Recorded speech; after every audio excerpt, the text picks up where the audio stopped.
Hi guys, it's Alex from Mono. How's everyone doing? Good, I hope. Today I'm doing another questions and answers video. Without further ado, I'm not going to give you a long introduction. These are some of the questions that I received in October. So the first question comes from Franiki, and this came on my autumn recommendations video. It says, have you tried any Mancera fragrances? The answer to that one is yes, some.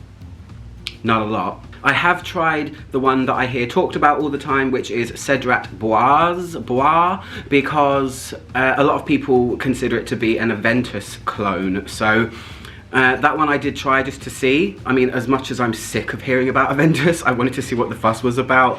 I've also tried one called something Candy and something with a leopard print design on the bottle.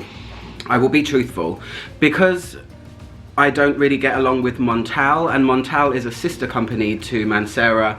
I just find Montal to be too much an ocean of oud fragrances, all very synthetic and choky. They have some good ones, but there's just so many, and all of them are named oud this, something oud this, oudness, just flying at your face from every direction, you know? So I kind of avoid them. I've tried a lot more Montals than I have Manceras, and because they're kind of related, I kind of feel the same way. I mean, I never write off a brand. There's probably going to be some really good hidden gems in there, but again, it's just another sea of things that kind of look the same, and I don't really know where to go. So any recommendations would be good. The next question came on, I say came on, that's not even right. Came from my September questions and answers, and it's from Lavender Bee. I love that. I'm picturing a purple bee, and purple's my favorite color, so yay. It says, hi, I've recently got into watching fragrance reviews on YouTube and have now learned that brands tend to release an Eau de Toilette and an Eau de Parfum of the same fragrance, but that these have different notes. Why is this? I thought EDP just meant that it was stronger, etc. So that's actually a common myth.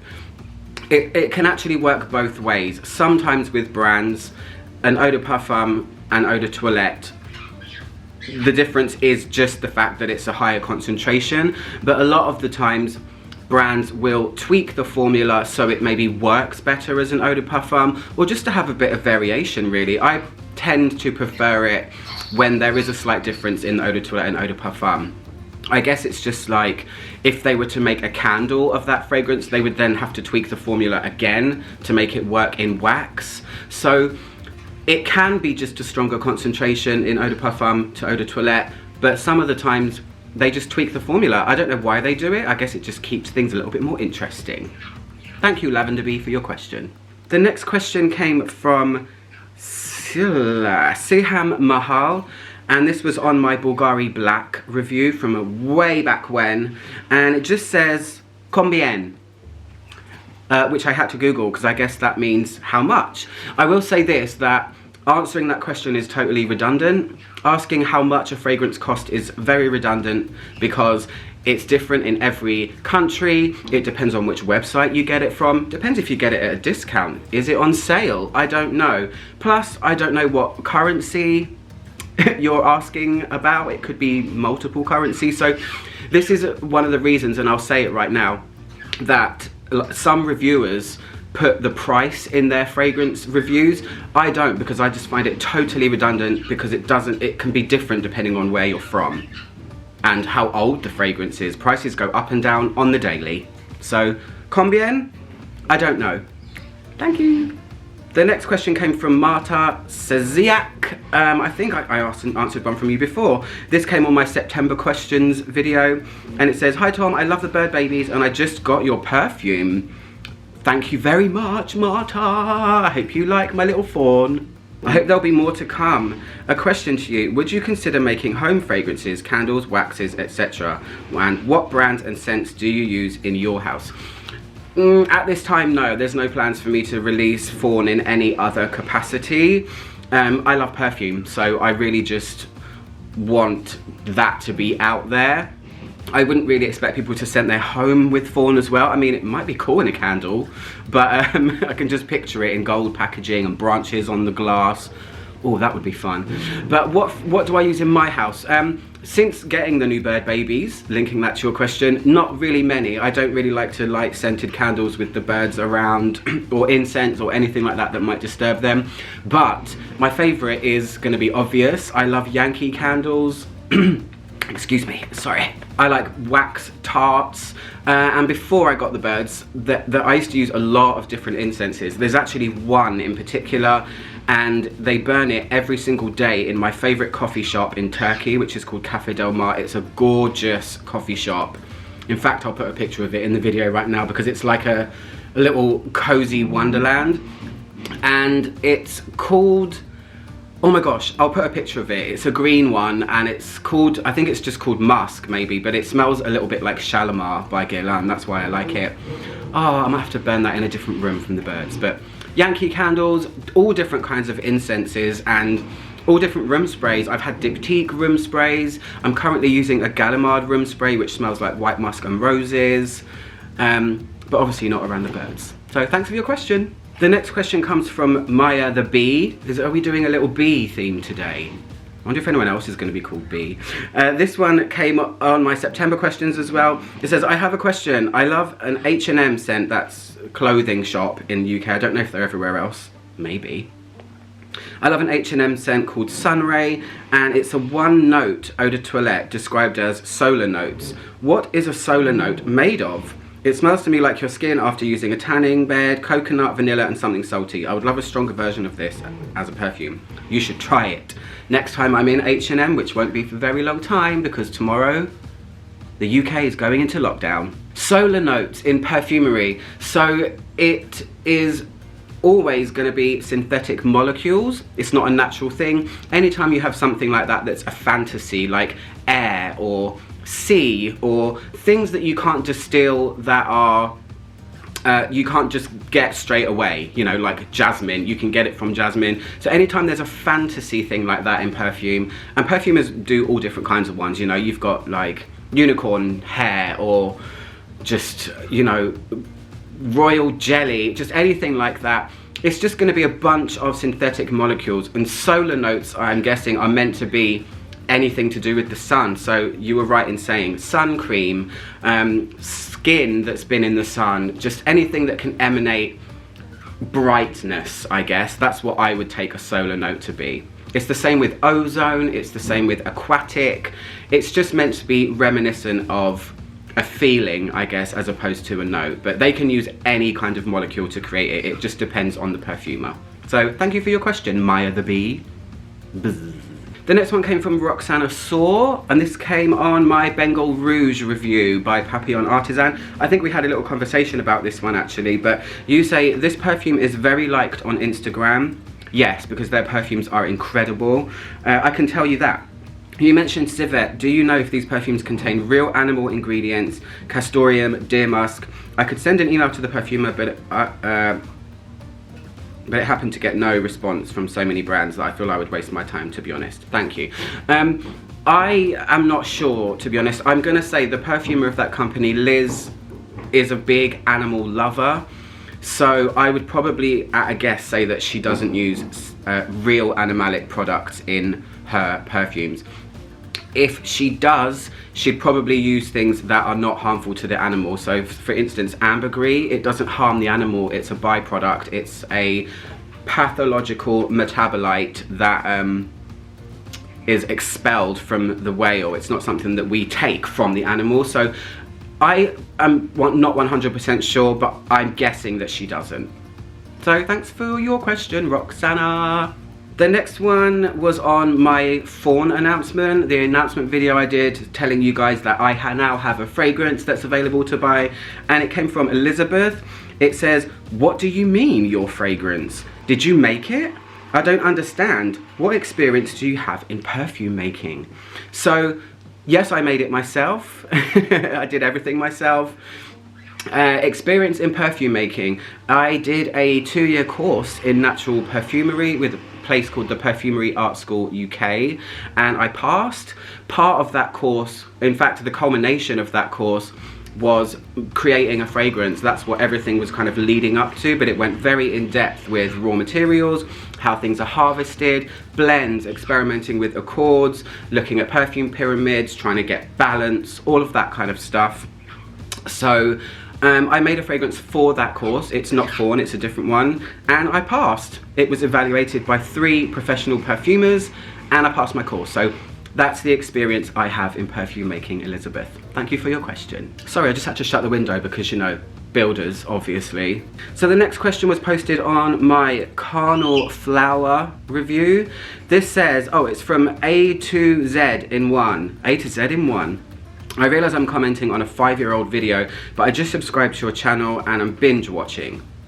Oh my God, have you not had enough of me yet? Question, how does Carnal Flower compare to Diptyque's Duson and the new 2020 Gucci Profumo di Fiori? I would love to get your take on this comparison. Thank you. So I haven't smelled the Gucci one, so I cannot comment on that. I have, however, owned Diptyque's Duson and Carnal Flower at the same time, and they couldn't be more different, really. I mean, the only thing they have in common is the fact that they're both tuberose fragrances. Diptyque is pretty much, to me, a pure, unadulterated, straight down the line, no development, almost soliflor tuberose. When I went to Grasse for the first time on my own, I bought a perfume in Grasse actually that was just called tuberose, and that's it. It was just, tuberose is so beautiful that it doesn't really need much else, and it was pretty much identical to Diptyque's Duson. Carnal Flower, on the other hand, way more complex, way more facets, way more notes and directions that it takes you in. Carnal Flower is, at the time of release, the fragrance that had the most amount of pure tuberose oil in it above any other. I don't know if that's been surpassed now, but Carnal Flower has a lot more, so it's got, oh babies. Sometimes she sounds like a UFO firing at the earth. So Carnal Flower has eucalyptus, it has coconut, it's green in there, it's got a kind of stemmy feeling, it's much richer, it's much stronger, it's much more complex. It is way superior to Diptyque's Duson in my opinion, but Diptyque's fragrances are lovely if you just want that pure, clean, kind of doesn't veer from its path kind of tuberose. So Duson is for the more demure sort of person, I would say. It's not too in your face, whereas Carnal Flower is just an explosion. So that's the difference. The next question came from Davis Miniel, and it was posted on my Interlude Woman by Amouage review, and it says, can a man wear this fragrance? I liked it more than its male counterpart. All together now? Yeah. The next question came from A to Z in one again. Oh, 2 questions. This one was posted on my spotlight I did on L'Artisan Parfumeur, where I smelled lots of their fragrances and just briefly talked about them. And it said, would you review Bana Banana at some point? It's supposed to be a nice banana and I can't wait to hear your view on it. I won't be reviewing it, but I have tried it. I have had a full sample of it. I can review it now for you in about 30 seconds if you like. So Bana Banana is very, very simple. It starts out as that fake milkshakey banana smell, really fun, kind of uplifting, youthful, not too serious banana smell, and then it just does one big 180 and it just develops into an amber. So it goes from banana to the amber accord, a very powdery amber accord. So they should have called it banamba, banana, banamba, if you ask me. So I hope that answers your question. Thank you. The next question was posted on my Flora Botanica review by Balenciaga, and it's from Nicole Kotlyarov. I hope I've pronounced that correct. Nicole. So you said, would you say it's a safe blind buy, talking about Flora Botanica? The simple answer is there are no safe blind buys. It doesn't exist. I can sit here and say to you, yes, I think it is, because I'm, I guess, quite a seasoned perfume smeller. I've smelled thousands and thousands, and I'm very far along into my fragrance journey where I'm now looking for wacky and weird things. Flora Botanica for me is very safe blind buy, but for you, I don't know what your taste is. I don't know how far along in your journey you are. I don't know if you've ever experienced animalics or strange things. So the easy answer is there are no safe blind buys. Always, always sample first. Thank you. The next question came from Cindy Pruitt, and it's on my Lulu review. Oh my gosh, that was one of the first reviews I ever did when I was baby Tom, baby reviewer. It says, I have a question for if someone can help. If you love black opium, would this be a good blind buy? We're still on the blind buy train, guys. I want to try it, but I haven't seen this anywhere around me. I don't see it at Macy's. Thanks and love to everyone. So, going back to my last question, no, it's not a safe blind buy, and Lulu is especially not a safe blind buy. There are none, but Lulu is definitely one you should not just buy without trying it first. Secondly, it is not even similar in any way, shape or form to black opium. Black opium is a very sweet fragrance, I mean super sweet fragrance with a bit of coffee in it. Lulu is a super massive 80s floral that is full of incense and tuberose and multiple flowers, and it's not even the same style of perfume. So definitely try and find a sample of Lulu. I don't know where you would find one, but as I always say, if you look hard enough, you shall find. But yeah, in answer to your question, Cindy, no, it's not similar and it's not a safe blind buy. The next question came from Christine Ann B, and this was on my 10 autumn fragrances for 2020.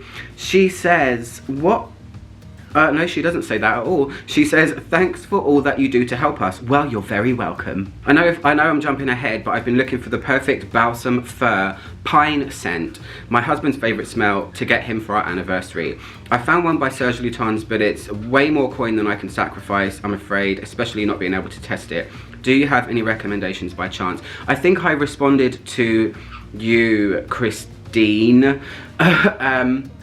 But I'll just give, for anyone else that's watching that's interested in maybe getting a piney fragrance, there's one called Cape Heartache by Imaginary Authors that is kind of a little bit sweet. It's got vanilla, it's got a little bit of strawberry, but it's got multiple piney notes in there. They also make one called Every Storm a Serenade, which is more of an aquatic piney fragrance. Gosh, there's a lot of things. What I would suggest is, and this is just me being a little bit lazy because I don't want to sit here and just reel off lots of pine fragrances, go onto fragrantica.com. You can search by notes and you can put in pine, you can put fir in, you can put kind of hemlock, that type of note, and it will bring up loads of fragrances that have that in. Just a little tip there for anyone that's wondering. So thank you. Coming to the end, the next one came from Anders Vogel, and this was on my Insolence review by Guerlain. It says, what are your thoughts on men being able to pull this fragrance off? All together now? I'm a big believer in the idea of wear what you like. Me too. But with that being said, some fragrances are very obviously considered feminine by today's general public. Your thoughts as a guy would be appreciated. So Anders, I've said it 1,000 times. I'm also in the belief that anyone can wear anything. Yes, some things are feminine smelling, but that's only from perception. Think of it like this. There was a time when women didn't wear trousers because it was seen as masculine, but now everyone does. There will come a time when it's just, the rules just get bended so much that no one cares anymore. It's literally only marketing that does this to people, because when you walk into a department store, you see for him, for her, there's pink over there and there's blue over there. The women's fragrances are meant to smell like flowers and sweet things, and the men's are meant to smell like motor oil and tobacco and wood and leather. So it's all about you. It's all about your own perception, your confidence to pull it off. If you feel like you can pull it off, go and do it. Most of the time, people don't even know what they're smelling when you walk past them anyway. So they might say, oh, it smells a bit feminine, but I've worn so many feminine fragrances, or considered to be feminine, and people have said you smell great. So if you're confident enough, wear it. If you feel a little bit uncomfortable, don't wear it. That's all I can say. Thank you for your question, Anders. The next question, or questions I should say, came from Lara Noons, and this was posted on my September questions video. It says, hi Tom, here are my questions for October. Do you ever get overwhelmed by the size of your perfume collection? Yes, it goes in waves.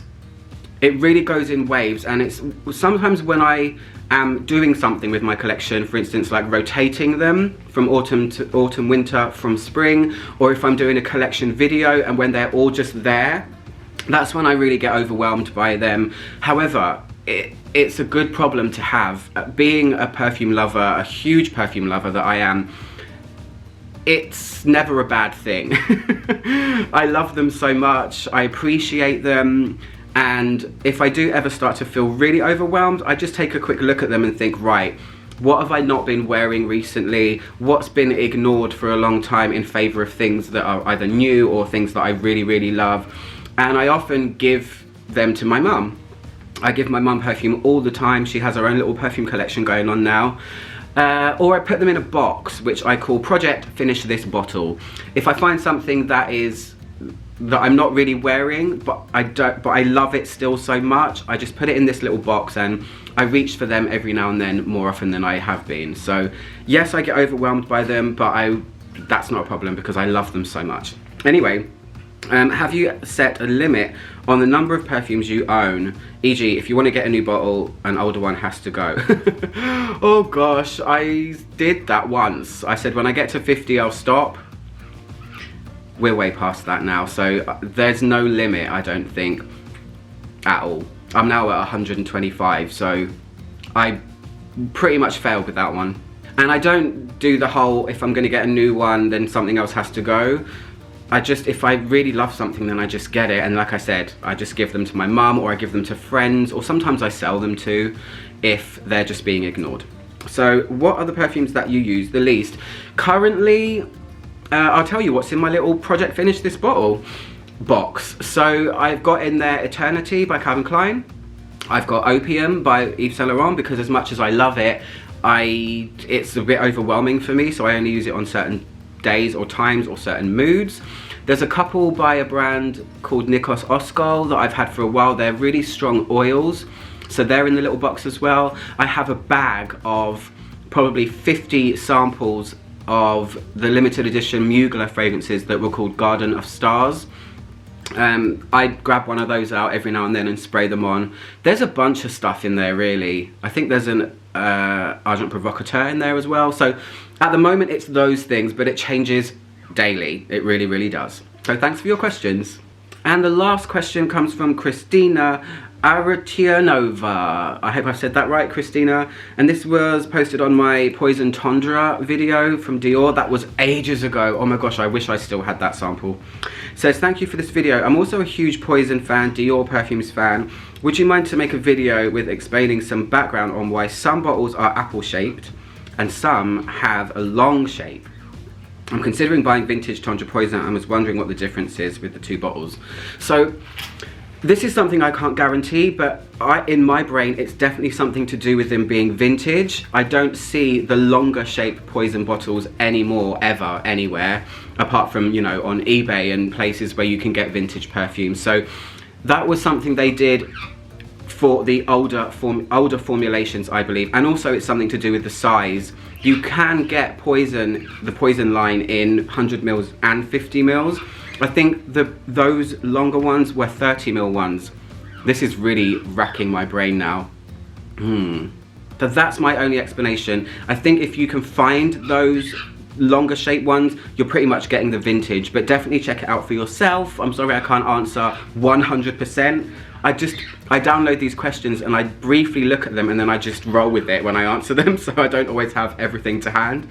But anyway, thank you for your question. That is the end of my October questions and answers video. I'll do another one for November, providing I get questions. Hope you guys are staying safe and well. We are just about to go into a second lockdown tomorrow for a whole month. I hope all of you are you know, dealing with it okay. I know it's a really tough time for everyone. Stay strong, okay? That's all I can say. Keep your mental health in a good state and talk to your family every day. Just that's what I'm doing. I'm just keeping myself lighthearted and doing this. So I really hope you guys are staying safe. I'm Ouch 110, trying to make the world smell better, one video at a time. I'll see you guys soon. Goodbye.